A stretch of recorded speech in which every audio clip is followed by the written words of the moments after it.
Bienvenidos a un nuevo programa de Mundo 2020 donde conversamos sobre temas de las relaciones internacionales y de la política exterior de Cuba.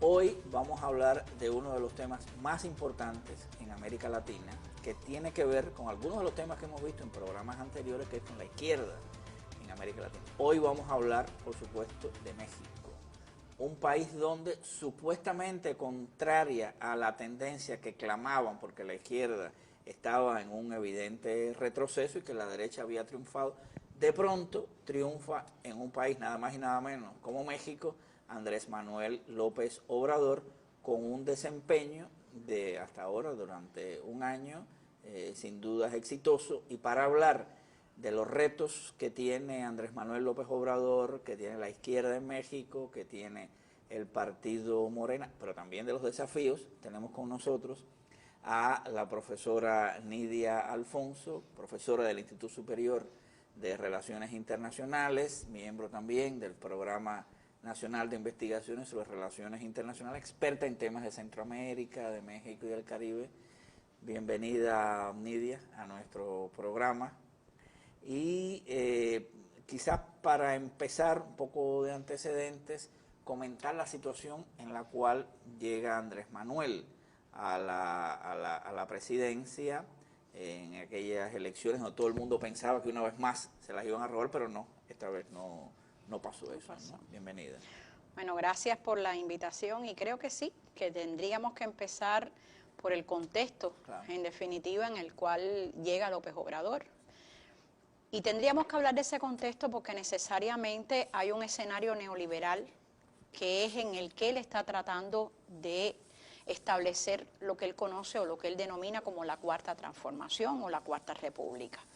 Pero antes de adentrarnos en ese tema de la Cuarta República, yo creo que es necesario hablar del blindaje neoliberal que se fue estableciendo en México a partir del año 2000, pudiéramos enmarcar eso, en el cual hay una alternancia, deja de funcionar por primera vez, de llegar a la presidencia el PRI y cede su lugar al PAN, pero hay una continuidad en cuanto a la política neoliberal, que lo que ha traído en definitiva es más dependencia del comercio exterior, sobre todo con Estados Unidos, y por supuesto una acumulación progresiva de problemas sociales que afectan a todo, yo diría casi toda la sociedad mexicana, produciendo algo más que 50 millones de pobres en una sociedad, en un país que tiene poco más de 120. O sea, cuando tú analizas ese dato, ya es una consecuencia seria para la población mexicana. Ese es un entorno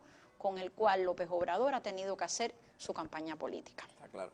Un entorno que viene incluso desde la implementación del famoso NAFTA, ¿no? Del Acuerdo de Libre Comercio. Yo recuerdo con la presidencia de Salinas y todo lo que 94. Vino. En el 94 y todo lo que vino después, ¿no? Ahora, preparándome yo para el programa contigo, Nidia, por ejemplo, hay datos aquí interesantísimos, ¿no? A un año de ya... 9 meses. 9 meses, ¿no? De la asunción del poder de Andrés Manuel. Por ejemplo, esto es del periódico El Financiero, que es muy conocido y respetado en México. Dice que la aprobación de Andrés Manuel, o AMLO, como se le conoce en los medios, sube al 68%. Con respecto a atributos como la honestidad, la opinión positiva pasó de 58 a un 63%. Y en liderazgo avanzó a un 60% de un 53% que tenía. Andrés Manuel tiene un estilo característico, además un político mexicano que lleva mucho tiempo en la política en México, que tiene una gran experiencia, que evidentemente sabe manejar los medios de comunicación. ¿Qué comentarios tú harías al respecto? A ver, mira, porque por algo ganó él, ¿eh? Claro, pero además está justificando su victoria. ¿Por qué la está justificando? Porque sencillamente está siendo consecuente. O sea, cuando analizamos las cifras de las cosas que ha hecho López Obrador, primero están en correspondencia con lo que él estableció en su campaña política y segundo con lo que ratifica con su discurso de asumir la presidencia en diciembre de 2018. O sea, hay una consecuencia. Él está haciendo todo lo que dijo que iba a hacer. El problema estaría en si es capaz de terminar de hacer todas las cosas que prometió, pero hay cifras importantes que justifican ese nivel de aceptación. Por ejemplo, la creación de 100 universidades populares, que ya eso está denotando un empeño y un empeño positivo. Hay incluso un manejo en la campaña política. López Obrador, cuando López Obrador llega a la televisión, ya López Obrador llevaba 12 años, poco más, de campaña política por todo México. O sea, ya es una persona conocida. Le habían robado varias elecciones. Le habían robado varias elecciones y él aprendió. No lo decimos nosotros, está Los mexicanos lo decían. Por favor. Pero además a mí me parece muy importante la forma en que él está usando los medios para hacer política todos los días con las mañaneras. Eso me parece que le ha funcionado bien hasta ahora. No sé cuánto tiempo más pueda mantener esa forma. ¿Qué tiempo duran esas entrevistas de prensa? Bueno, 1 hora, 2 horas, en dependencia del tema. Y ahí salen todos los temas de la palestra pública. Pero además ha tenido la decencia, la ética de que cuando hay un tema que no puede concluir la respuesta en ese programa, entonces lo hace en cuanto tiene, y aunque no sea el tema previsto, si ya el tema se cerró y tiene la respuesta, la lleva a la mañanera, con lo cual está creando un nivel de ética y de responsabilidad ante sus electores de responder las inquietudes. Ahora, evidentemente son temas fundamentales los que él ha manejado para ponerlo frente a la palestra pública en sus primeros tiempos, porque no hay que pensar en un entorno neoliberal con una oligarquía mexicana tan fuerte, con un poder tremendo que hay de los medios, con esa relación tan compleja con los Estados Unidos, con todos los conflictos que hay ahí, que él de pronto vaya a abordar todos y cada uno de los problemas que enfrenta la sociedad mexicana.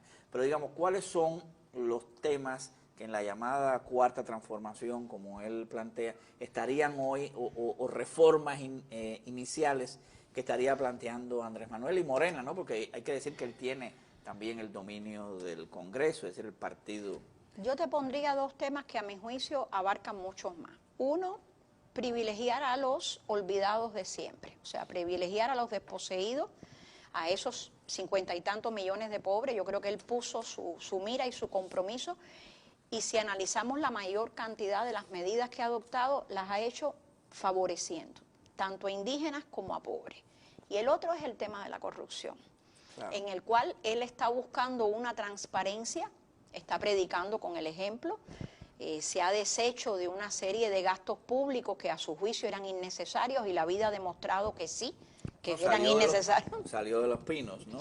Salió de Los Pinos, eliminó las pensiones de por vida a todos los expresidentes, y eso lo convierte entonces en una persona que repito, está siendo consecuente con lo que predijo y con lo que prometió políticamente, pero que está atacando 2 frentes importantes.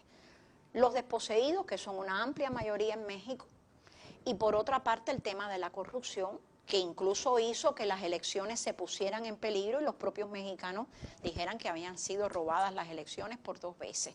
O sea, yo creo que estos 2 elementos marcan. ¿Qué pasa? Que esos 2 elementos que favorecen a una gran mayoría también ponen en peligro las relaciones con el gran capital, que son en definitiva los responsables de las inversiones y de crear puestos de trabajo. Claro, que es uno de los desafíos más importantes que no solo Andrés Manuel, que toda la izquierda ha tenido cuando ha llegado al poder. En el caso de la Revolución Cubana fue muy fácil, aparentemente, ¿no? Porque de pronto estaba tan vinculada a la política norteamericana, hay ese nivel de agresión y prácticamente se van del país como parte de las contradicciones.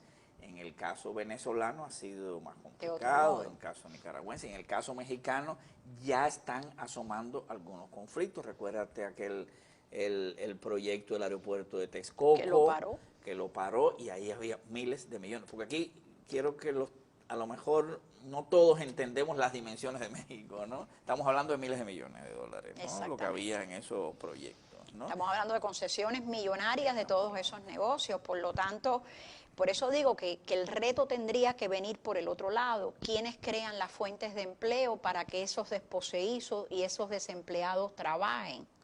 Tiene que ser necesariamente el capital privado. Hay un nivel ahí de manera inteligente en que ahora está manejando las relaciones con el gran capital, pero no hay duda que es de los desafíos más importantes que tiene Andrés Manuel y en general la izquierda en América Latina, ¿no? Cuando llega a posiciones de poder.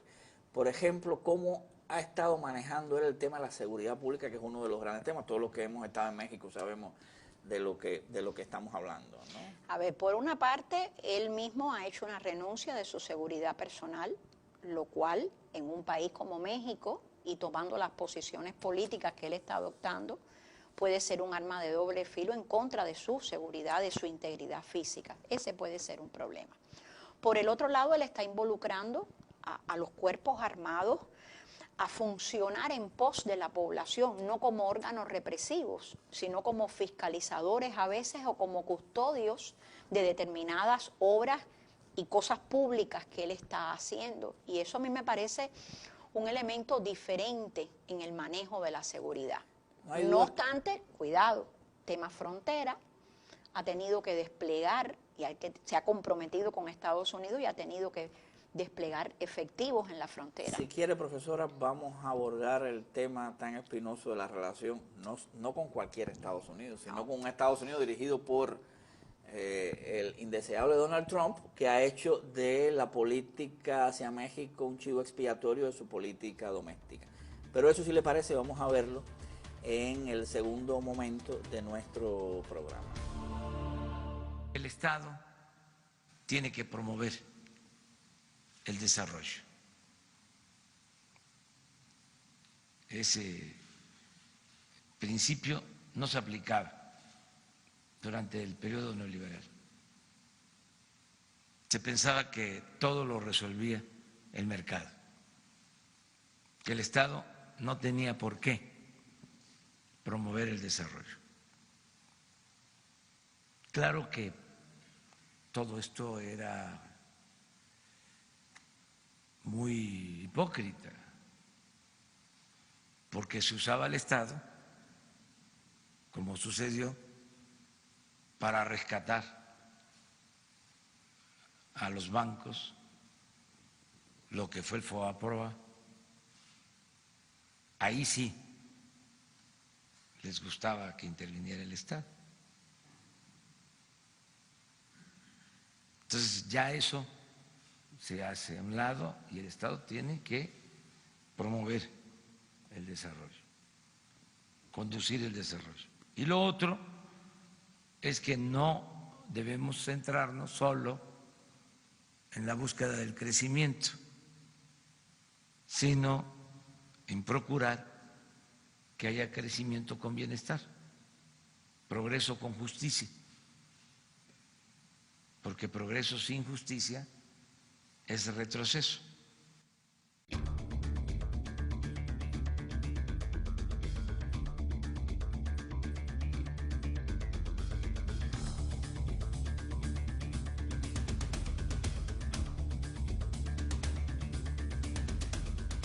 Bueno, bienvenidos de nuevo al programa Mundo 2020.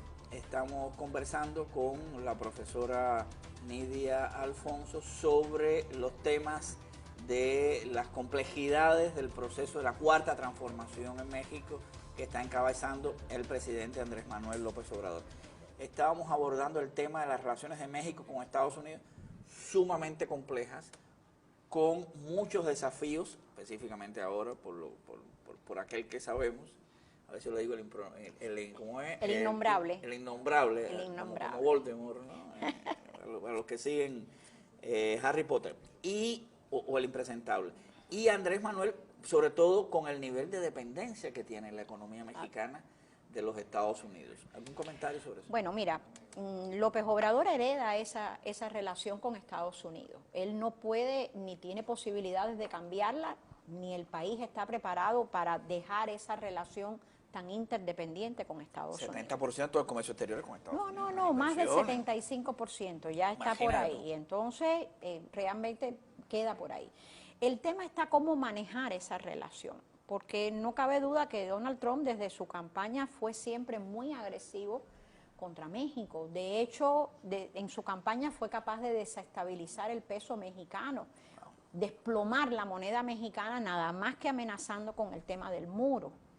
Ese tema se ha seguido manejando, pero tampoco podemos obviar que el muro no es una invención de Trump, el muro ya viene funcionando por parte desde el gobierno de Ronald Reagan. ¿Qué ha hecho López Obrador? En primer lugar, no puede ignorar esa relación. Sencillamente lo que ha llamado es a la ética y a la cordura de Donald Trump en cuanto a que hay una necesidad mutua. Porque si bien es cierto que México depende de su comercio exterior, no es menos cierto que hay una buena parte de productos mexicanos de los cuales los consumidores norteamericanos no estarían dispuestos a prescindir. Y estoy hablando de vegetales, estoy hablando de una serie de elementos que sencillamente. Pero además es obviar que las grandes transnacionales norteamericanas se trasladaron a México buscando reducción de sus costos y eso lo tuvieron con la mano de obra mexicana, o sea que le ha permitido también resarcir sus gastos y obtener no desdeñables ganancias las empresas norteamericanas en México. Y eso hace que el tejido de intereses en esa relación sea de ambas partes. Exactamente. Por eso es que, a pesar de todo el alarde de Donald Trump en términos de cambiar el NAFTA y todo aquello con México y después con Canadá, te pones a analizar y realmente hubo cambios no tan significativos en el NAFTA con relación al TMEC, que es el acuerdo que tienen ellos ahora. Lo hicieron fundamentalmente para asegurar algunos elementos de la industria, por ejemplo, de las maquilas, sobre todo en textiles y en el caso de la industria automotriz. Claro, el tema de las reglas de origen. Exactamente, precisar, pero el NAFTA sigue con otro nombre actualizado, pero sigue funcionando y Estados Unidos no lo quitó. Ahora está pendiente de la ratificación, pero al parecer va a pasar sin grandes problemas. Porque ahora, realmente atiende a los intereses que Estados Unidos puso sobre la mesa. Está claro. No, aquí está claro que en relación en ese triángulo Canadá, Estados Unidos y México, es Estados Unidos el que pone las reglas del juego. Sin duda. Exacto. Creo que entre México y Canadá son el 12% de la economía norteamericana, para hablar un poco de la Por ahí está. Ahora, el tema migratorio que tú tocabas es un tema fundamental porque Donald Trump y los republicanos lo han hecho como uno de sus elementos fundamentales en política doméstica. Tiene que ver con esa percepción ellos le llaman el Browning of America, que es que los mexicanos están llegando, cada vez son más en Estados Unidos. Exacto. Supuestamente no es toda la lógica esta racial, xenófoba que han impulsado en los Estados Unidos. Sin embargo, como tú mencionabas, la reacción de Andrés Manuel y del equipo, Marcelo Ebrard, el canciller y otros, ha sido pausada. Bueno, me comentabas tú la manera en que ellos reaccionaron a las imposiciones de Trump, de decir, si no limitas tú la migración, te voy a imponer sanciones, y ahí se formó. Hay un rejuego. Hay un rejuego. Y el rejuego, vamos a decir que está sobre todo porque la migración se está utilizando como instrumento de presión. Sin duda. Y ello hizo que, por ejemplo, se estableciera este plan de desarrollo que Alicia Bárcena, la secretaria de la CEPAL, lo dio a conocer, que es un plan de desarrollo que tiene como objetivo declarado detener la migración. ¿Y cómo? Bueno, creando oportunidades en los países emisores para que esos migrantes tengan trabajo en sus propios países y no vayan a Estados Unidos. Lo cual también es un arma de doble filo, porque depende de la voluntad política. Y ahí juega algo que yo creo que es esencial en la forma de hacer política exterior de Donald Trump. Y es que Donald Trump convierte los problemas de Estados Unidos en problemas de los países para que solucionen el problema que él tiene. Y con ello está revirtiendo o está, vamos a decir que repartiendo los costos. O sea, es un problema de Estados Unidos la migración, obviando que la nación norteamericana es una nación que se formó por migraciones, sucesivas migraciones. Necesita esos brazos porque por algo exactamente, han florecido las economías. Exactamente, del sur, ¿no? Y no vamos a remontarnos al Tratado de Braceros del año 1942, cuando los norteamericanos iban a la guerra. Claro. Entonces los mexicanos fueron los que sustituyeron a los granjeros norteamericanos para mantener la economía norteamericana y que se mantuvo así hasta el año 64. O sea, la migración ha sido necesaria para desarrollar Estados Unidos y eso el capital norteamericano lo sabe. Pero por otro lado, tú tienes entonces cuáles son los recursos con que cuentan estos países para crear fuentes de empleo dignas, decentes, bien remuneradas, que hagan entonces competitivos a esos países y que los jóvenes, sobre todo, no se vean en la necesidad de ir a otro lugar a buscar trabajo, un empleo y un futuro. Bueno, como teoría eso está bien. En la concreta, lo que han logrado es lo que en el debate tranquilizar, es un poco reducir, pero trasladar lo que ellos le llaman un tercer país seguro a México, y desde México también hacia Guatemala, hacia El Salvador. Hay un nivel de debate tremendo, quizás no vayamos a meternos, que requeriríamos un programa. No lo vamos a resolver aquí. No lo vamos a resolver. Pero digamos, la política de México con Andrés Manuel va mucho más allá de la relación con Estados Unidos, y una de las prioridades precisamente Centroamérica, el Caribe y América Latina, y tiene mucho que ver con los principios fundacionales de la Constitución Mexicana del 17, que es el tema de la soberanía, el tema de la autodeterminación. Exacto. Pero mira, este problema de la migración afecta más a México que a Estados Unidos, porque todo centroamericano que no logra tener asilo en Estados Unidos o que sencillamente es deportado, es regresado, ¿dónde se queda? En México. O sea que México tiene una doble condición. Tiene una condición de país emisor de migrantes y de país receptor de migrantes. ¿Por qué? Porque todo el que viene de Centroamérica percibe que en México hay oportunidades, porque hay más de un México dentro de México, y ve esto y sencillamente dice, bueno, yo no regreso para mi país y busco una oportunidad en México. O sea que para López Obrador, todos estos planes de mejoras, de profundas medidas sociales para precisamente sacar de la pobreza a esos más de 52 millones que tiene, se le complejiza y puede convertirse en un boomerang para el propio gobierno mexicano el hecho de comprometerse a resolver este problema migratorio, a hacer un muro de contención él mismo. Es un problemón. Es un problemón. Aquí ves también los planes que han tomado, el plan del Istmo de Tehuantepec, es decir, la zona esta de los estados esos mexicanos, que son estados con una pobreza tremenda, Chiapas, Oaxaca, etcétera. Pero bueno, hace poco hubo la decisión de México de retomar su protagonismo y retomar la presidencia de la CELAC en medio de un proceso de crisis de los organismos de integración latinoamericanos, sobre todo a raíz de la llegada de estos gobiernos neoliberales en Argentina, en Brasil, en Chile, y estos cambios que estamos viendo en Ecuador, que realmente hay una situación de mucha inestabilidad, la salida de UNASUR, la prácticamente crisis completa de UNASUR, y aquí surge México, con este prestigio que tiene en América Latina su política exterior, porque hay que decir que México, desde la Revolución Mexicana, es un paradigma para muchos en América Latina, el nacionalismo mexicano, etcétera, y en fin, que habría posibilidades y un mayor activismo mexicano en América Latina. ¿Cómo tú estás viendo eso? Yo creo que sí, y además juega mucho con esa, primero ese respeto a la no injerencia en los asuntos de otras naciones. En tiempo de Donald Trump eso es. Exacto, en fin, que ya López Obrador, por ejemplo, plantó con relación a Venezuela. Muy importante. Ha sido, o sea, los mensajes a Cuba han sido obvios de mantener las relaciones, de mejorar incluso el nivel de las relaciones, de elevarlo si es posible.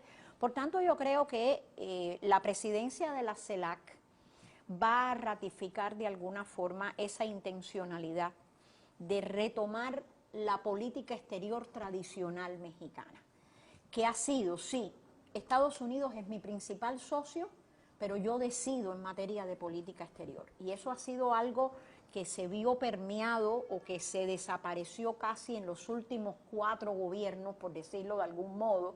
Yo creo que desde los años 2000 no veíamos esa independencia en política exterior, en defensa de la soberanía, y creo que López Obrador está rescatando eso, y yo creo que los mexicanos están percibiendo eso, y más que los mexicanos, los latinoamericanos, que en definitiva están esperanzados, creo, con esta posición.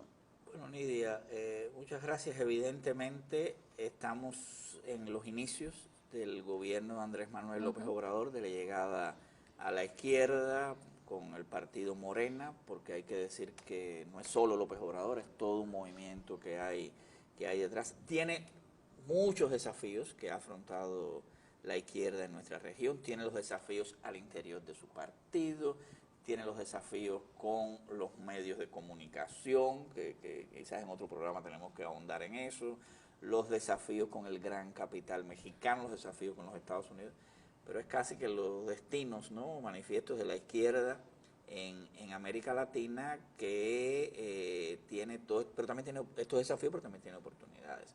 Y yo creo que Andrés Manuel, que es un político avesado del sistema político mexicano, que dirigió la Ciudad de México con más de 20 millones de habitantes, está tomando una política inteligente, astuta, paso a paso, y haciendo transformaciones, como tú bien decías, en función de los amplios sectores humildes mexicanos. Una vez más te agradecemos que estés acá con nosotros, y por supuesto son temas que vamos a seguir abordando, porque la izquierda latinoamericana ni está muerta, ni está de capa caída, y yo creo que el caso de México lo ilustra de una manera fehaciente. Gracias.